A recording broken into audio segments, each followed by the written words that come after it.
নমস্কাৰ ৰাইজ আজি বজাৰৰ পৰা ৰৌ মাছ আনোতে এটা মাছৰ পৰা অকমান মাছৰ কণী ওলালে এতিয়া এই কণীখিনিকে লৈ এটা মই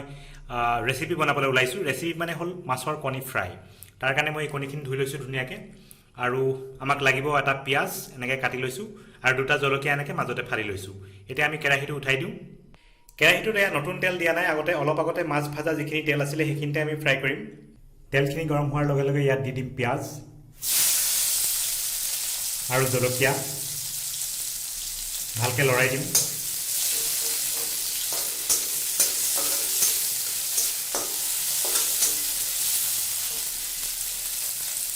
পিয়াজখিনি অকমান ফ্ৰাই হোৱাৰ পিছত এতিয়া জুইটো কমাই ইয়াত মাছৰ কণীখিনি দি দিম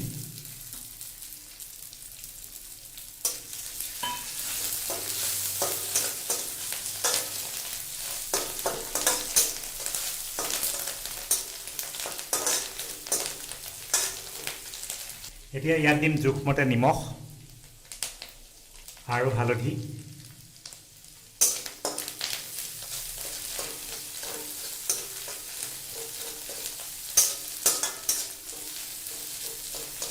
এতিয়া ঠিক মুৰ্গী কণী ভাজাৰ নিচিনাকৈ ফ্ৰাই কৰি থাকিম অলপ সময়ৰ কাৰণে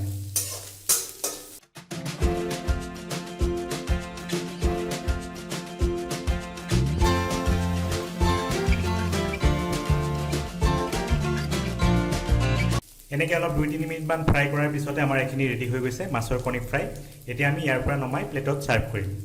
এয়া মাছৰ কণী ফ্ৰাই ৰেডি হৈ গ'ল খাবলৈ যেহেতু কণী কম আছিলে গতিকে এইখিনি অলপমান কমকৈ হৈছে আৰু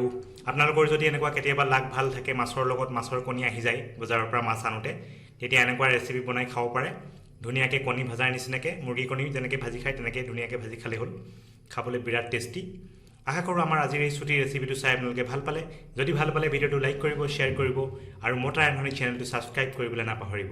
আজিলৈ এৰিছোঁ ধন্যবাদ